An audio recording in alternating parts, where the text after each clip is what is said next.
What's up, internets? Welcome back for episode 2 of the Zero Bandwidth podcast. I'm your host, Zero Bleek. Interesting things are happening. Just wanted to connect with you guys on a few items. Just to set the stage, this episode is going to focus heavily on some things that are happening over at Xbox. There's some announcements that have been made recently. So I just wanted to check in with you guys, and let me know in the comments how you feel about these things. Appreciate the support so far. We had episode 1 of the podcast released recently, and there's been some traction there. So I just want to keep it going. Like and subscribe on the YouTube video, and then also Zero Bleek on all social media, across all social media. Like, follow, subscribe. Anything you can do at this point, we really appreciate it. I'm going to start embarking on a road to 1,000 followers across all of the various social media platforms. So anything that you can do to help me out to continue this little experiment of mine, I'd appreciate it. Again, Zero Bleek across all social media platforms. So let's get to the first thing that I wanted to talk about, and it's not this. The first thing I wanted to discuss, Xbox partner preview tomorrow. I'm not expecting any groundbreaking announcements happening tomorrow. That'll probably be just a slate of games that are either coming out soon or some indie titles that they want to promote. And maybe we'll get a few, world premieres here and there of games that we haven't seen before. But this is happening tomorrow, 10 a.m. Pacific, 1 p.m. Eastern. So it'll be during my day job time. So I'll try to peek in to see what's going on. Probably follow the Twitter feed. Never going to call it X. Just to see what they announce, if there's anything that it's exciting to get excited about. Fingers crossed for a second GTA 6 trailer, but I highly doubt it. We're probably not seeing that game again until next year. Also announced earlier this week, there's an initiative that Xbox has embarked on in surveying their developers. Just to try to see if they can, better provide tools for development. So the Xbox Research Division has started a campaign doing that, reaching out to various developers to understand, performance difference in the PlayStation versions of the game. This is something that I've heard folks talk about online. Just to understand, why is there a disparity? What's going on? Is it a tools problem? So that's always good, right? When you try to better understand what your developers' bottlenecks are and try to resolve. So, good luck to them on that. Also, this week, they've released new versions of the Xbox Series X console. If we take a look on the page here, there's this 2 terabyte Galaxy Black Special Edition. There's also the digital edition 1 terabyte Xbox Series X in Robot White. And then there's a 1 terabyte white version of the Series S. Is there anything else new? Nope. All the stuff looks status quo. But I'd be more interested in what's going on with Series X. Again, they got the Robot White. No disk drive on this one. It's all digital. Same form factor, though. And then this Galaxy Black 2 terabyte special edition, which I think is pretty dope. Everything else is kind of the same. I know they moved over to a 6 nanometer chip. For those that care about that kind of stuff, you get less power load demands of the the former version of the console. Use less power, save some dough that way. And then also for thermals, you don't have a chip that's running as hot on the 6 nanometer architecture there. But it looks nice. I mean, I wish I had a use for another Xbox Series X. Like, I always want to buy the latest and greatest. But Microsoft, if you're listening, if you want to send me one, that'd be awesome.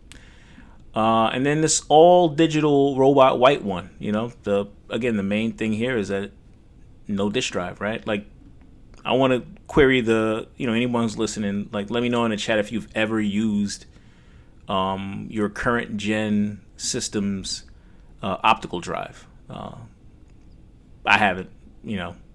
I was just digging through some old stuff, and I have a copy of Jay-Z's American Gangster. This is probably like the last physical CD I ever bought, and this is from what year? I don't even remember.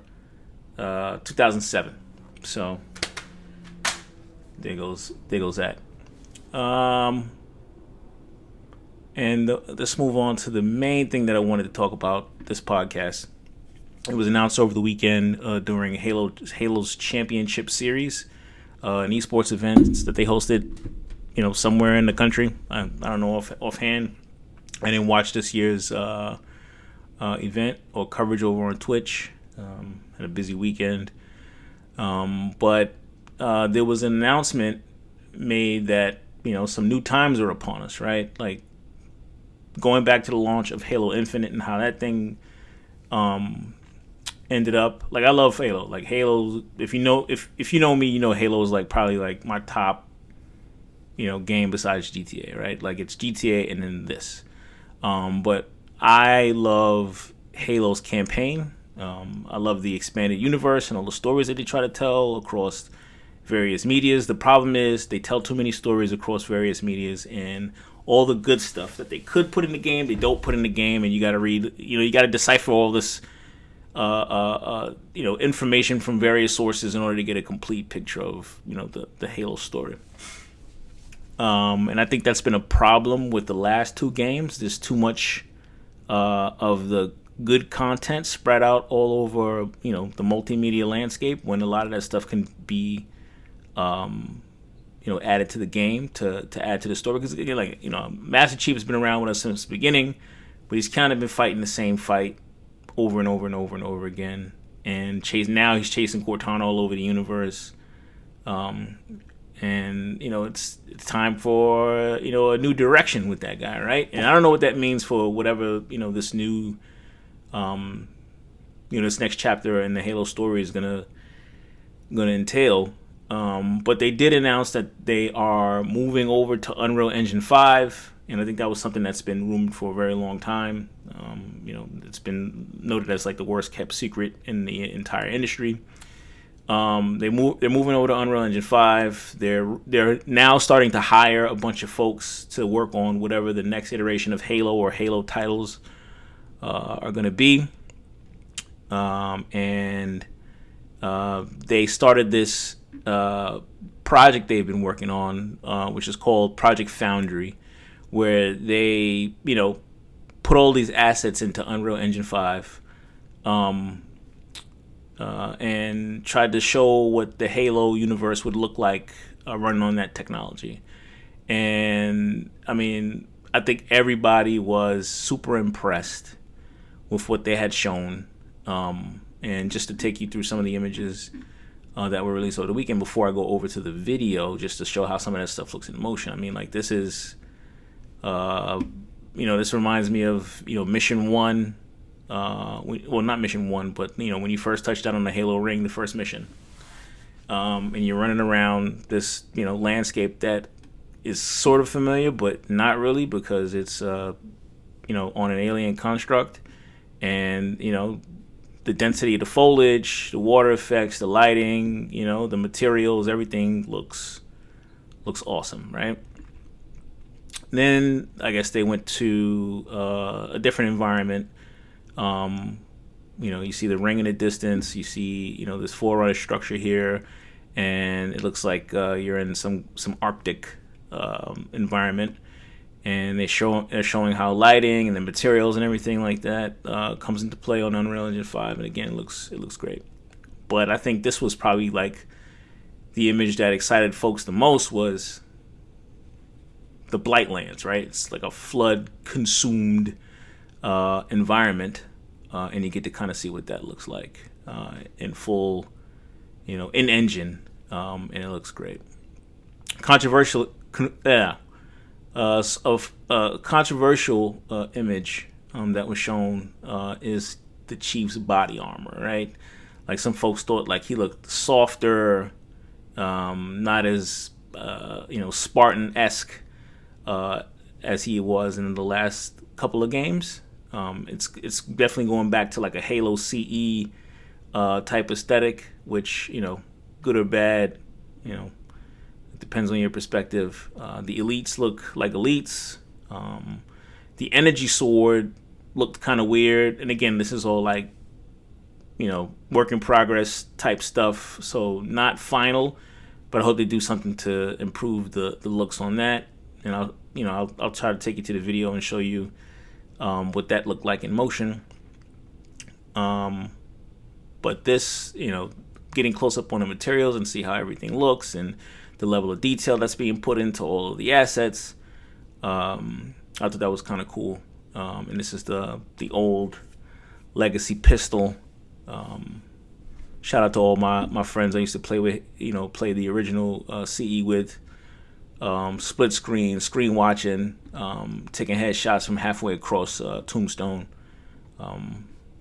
So good times. Looking forward to it.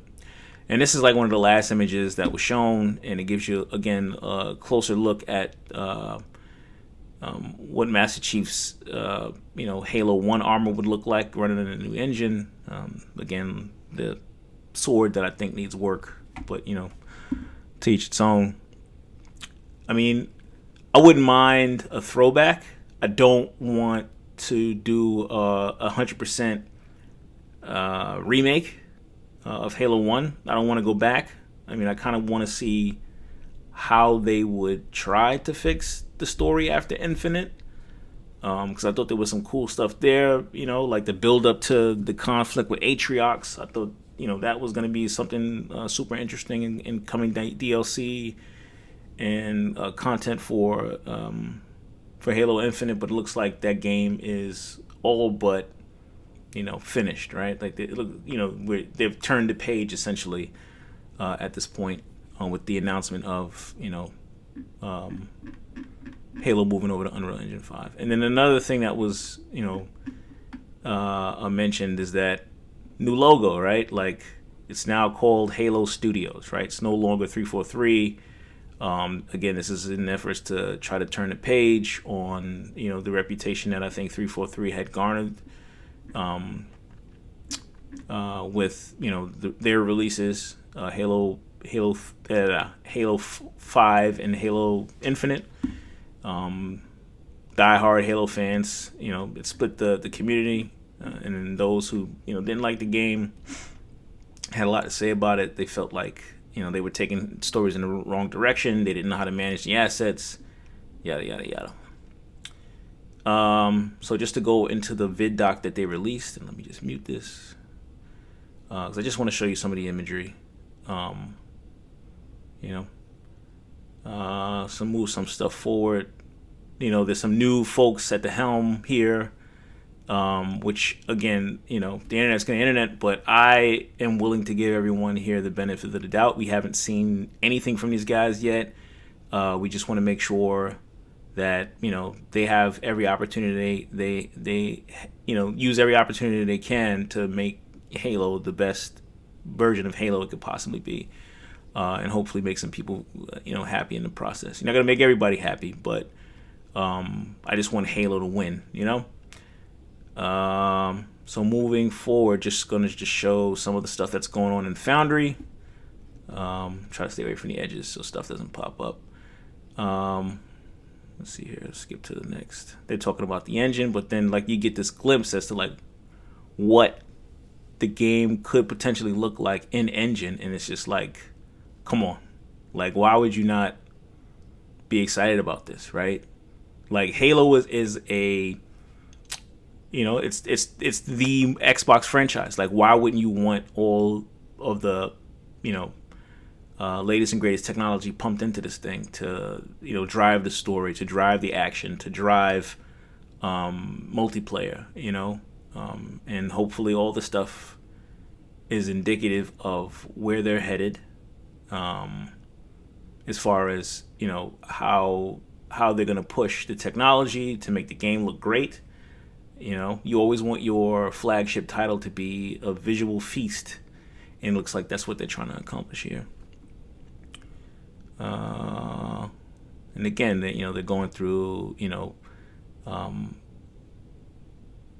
they're talking about Project Foundry, which is what this thing is. It's a proof of concept in the Unreal Engine 5, just to show what can be done. And I encourage you to go over to YouTube or the Halo channel or wherever they're showing the video, just to take a look, because again, it looks awesome, right? Like, I can't wait for the next title, right? But again, it all depends on what story they're trying to tell. My fingers crossed that they're not going to try to reboot the series, because I don't want that. At least not now. I would not mind a revised, 20th anniversary Halo 1. Wouldn't mind it, but I kind of want them to wrap up the latest arc first. Fingers crossed that's still in the cards. But yeah, man, look, the Flood looks gross. Can't wait to fight them if that's what we're going to do. But again, just running around the ring, like on this environment with this level of detail. Can't wait to shoot people in the face doing this. Let's see here. Is anything else we want to see? The close-up on this gun, just want to pause for a second. Like, look at the level of detail here as it's moving. It's reflective on the materials, on the rivets of the gun. Like, it just looks great. And I like that kind of stuff where it's like, going from the last game, you see a certain level of detail, and then, the game steps itself up using, latest and greatest technology, and pushes the level of detail even further. Looks great. Looks great. Always appreciate the behind-the-scenes look at how games are developed. Even though some of the screens are kind of blurry, you can't really see what they're working on for the most part. Let me see if there's anything else that we want to take a look at here before I move on to the next thing. Yeah, so I'm just going to take you forward to the infamous pose, the Master Chief pose. Here we go. Puts the sidearm down, takes out the sword. Badass. We ready for the next game, right? Again, art is subjective, and people are going to take everything from their perspective, right? Like, I mean, again, I wouldn't mind a callback to the original Halo, a revised CE, but I don't want to go back right now. We had Master Chief Collection, right? I'd much rather them, do a, like a Halo 3 anniversary edition. I think that's what the internet wants. But I don't know if they want to invest the time doing that right now, given that the studio is just getting back up to speed on some other things. But no, I kind of wish them luck. Ignore the haters, Halo Studios, and just make the best possible Halo that you could possibly make, because the real fans that just want a good Halo game are clamoring for it. We're just waiting for it. And, ignore the haters. We wish you luck on your journey to give us, what we want, which is, a good Halo experience. Call of Duty is releasing at the end of this month. That's something to look forward to, right? This is the Call of Duty Cross-Gen bundle. Normally it's $69 plus whatever like stuff you want to bundle it with. I don't know why it's paywalled. I'm gonna enter my birth. I'm not gonna do it on screen. But no, I played the beta. Beta was pretty fun. I guess this is all the different versions, and then there's an upgraded version, the Vault Edition, that you can upgrade to. Does the $100 one include the Vault Edition in this bundle? And content. Alright, I'm curious. What's in the Vault Edition? Because I don't really know. Okay, looks like all the stuff that's in the $100 version. Alright. Okay. Call of Duty 3. Is that also coming to Game Pass?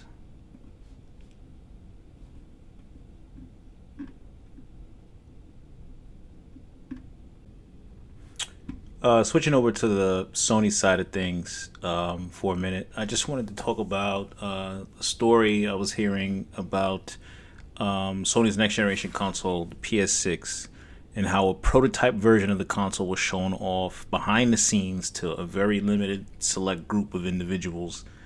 The PS6, right? And this goes back to what I was talking about last podcast about the PS5 Pro kind of being unnecessary at this point, since we're so close to probably, I don't know, like a tech demo announcement of the PS6 in the next coming years. Typically, they start, drawing up plans for the next console once the current console is released to the masses. So it makes sense that at this point in the game, we'd be hearing stuff about Sony's and Xbox's next generation console. So just wanted to talk next gen consoles for a quick second. Like I said before in the last podcast, like this generation has been super weird. I feel like the consoles in the beginning were very hard to come by. They were at a higher price point than the consoles typically launch for, and you can chalk that up to inflation, expensive technology over time, yada yada yada. They didn't cheap out this time like they did during the Xbox One, PlayStation 4 generation and use like old AMD Jaguar architecture chips. They kind of stepped it up this time around. SSD is a new expensive technology. It was at the time. I think the price of that, for the most part, has come down overall. Probably with the exception of the proprietary Xbox NVMe stuff. Even though they've been on sale a couple times, I think I caught a good sale and got a 2 terabyte external Xbox SSD. So that was pretty good. That was a pretty good win for me. But yeah, just focusing on the next generation, which people are speculating will come 2027, 2028. If I could say anything to Microsoft and Sony about their next generation consoles, I'd say, please, for the love of God, start developing on the flagship titles now, right? Start pushing the technology that justifies the price points for these next gen consoles now. I don't want to buy a system from launch playing cross-gen games that barely have any improvements on gameplay or graphics, only to then get something that may push the bar or the envelope for that console right before the next replacement is upon us. Like that doesn't make any sense. So apparently they were showing off a prototype of the PlayStation 6 behind the scenes at Tokyo Game Show. I don't think folks are allowed to talk about it. It's a prototype, probably not final. I would have loved to learn more about what people saw, but that got folks talking a little bit. One of the interesting things that that came out, and I'm looking at an article on Reuters, is about how Intel was in the running for the next, providing the chipset for the next PlayStation, and how they lost that, right? Like, typically when, companies go, venture on, start on their journey of developing a new console, they may approach some chip makers or some manufacturers or some vendors with an idea of what they want to do, and then there's a discussion about volume and chipsets and cost of production, and there's that whole negotiation about how that would play out over time, and how they would supply the component, what it would cost, what would be the cost split for every console sold, this, that, and the third, yada yada. So apparently, according to this article, I'll just go to the summary part. This is a article on Reuters by Max Cherney. It's from September 16th of this year, and pretty much the summary section quickly summed it up. Everything. Intel lost PlayStation chipset contract to AMD, so it's kind of confirmed that AMD will still be providing the same chipset. Providing the chipset for the next console. Was a dispute over profit margins. Blocked the deal, and it could have been a win for Intel to the tune of $30 billion in revenue.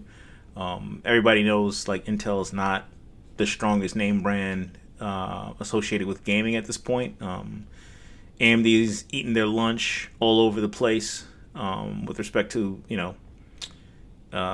being an alternative to their chipsets, and also with respect to graphics. I mean, like, Intel's not even a contender at this point, right?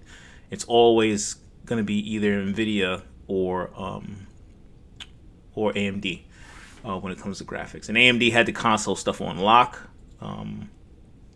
It's good to know that they're going to be in it again. I know some folks might want to see a change, but you got to think about maintaining backwards compatibility. If that's the console manufacturer's goal. Backwards compatibility came up, as an issue at the beginning of this process, because when you compare the two consoles that are currently out, Xbox Series and PlayStation 5, backwards compatibility on the PlayStation end is a little lacking, right? Like, the legacy consoles, like, although there's titles on the stores, like, I can't, at least I haven't tried, I don't think I can put a PS1 game into my console directly and it'll still work. And I only think it's backwards compatible to PlayStation 4. Xbox, there's a little longer runway with respect to backwards compatibility, and that's something that they've touted with every console release. It may not be all the titles, but it hits all the ones that you would probably want to play, for the most part.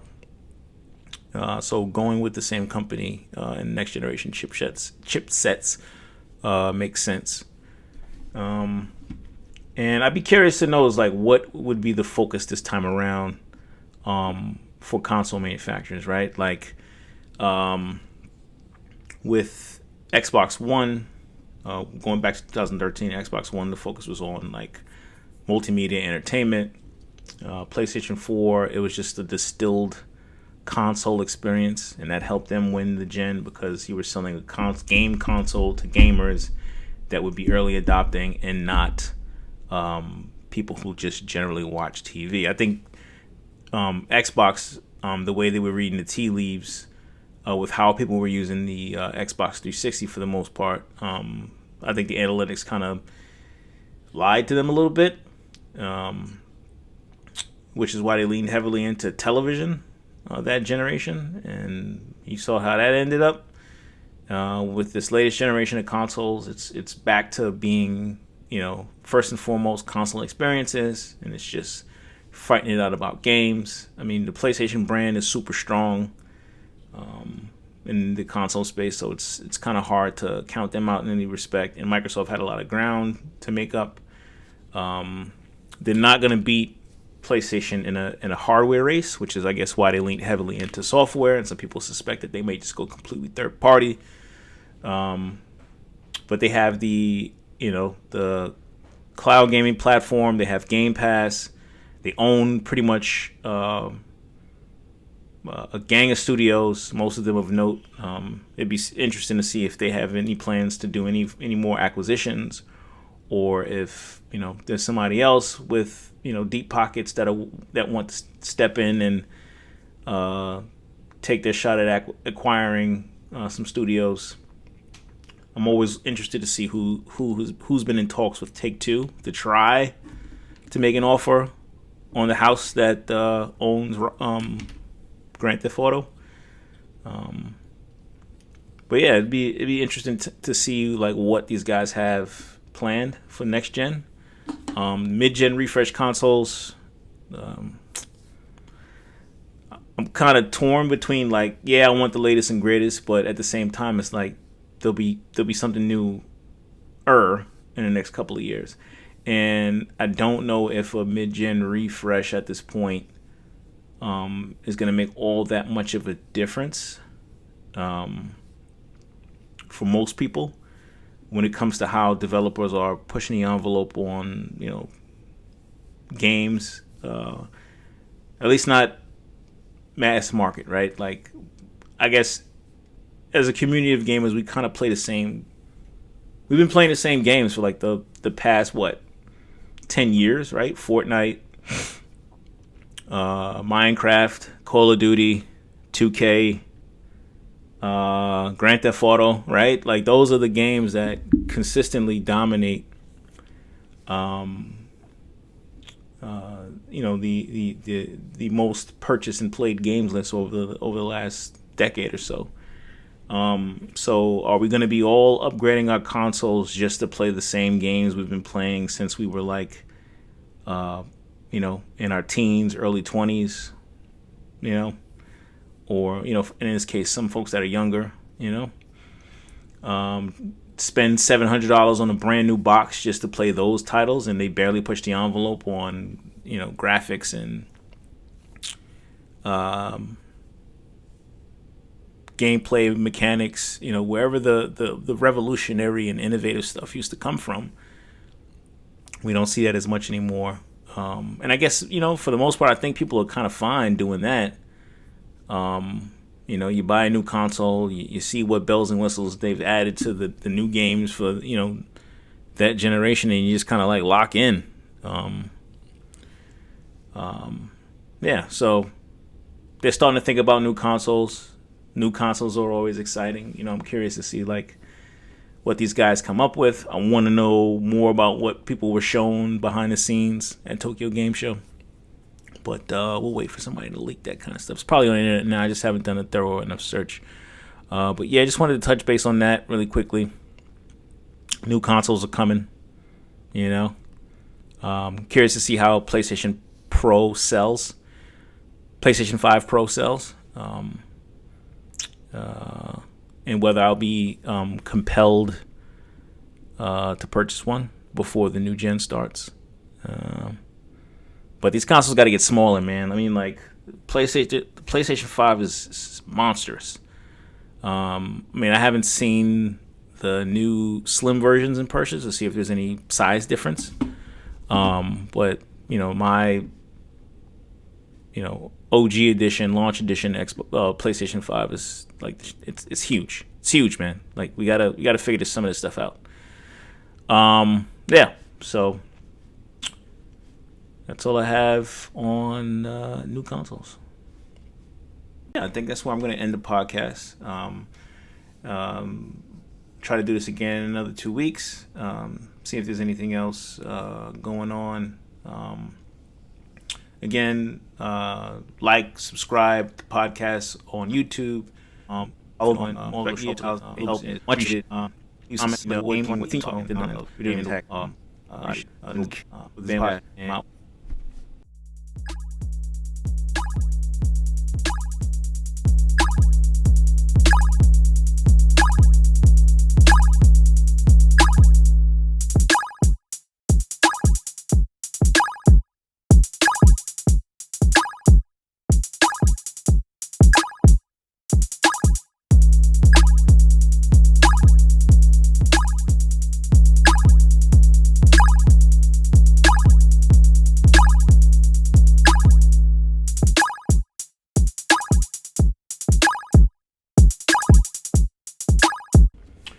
Oh, for the folks wondering what kind of hat this is and why I have it on my head, this is a Connect launch day swag hat from I think 2010.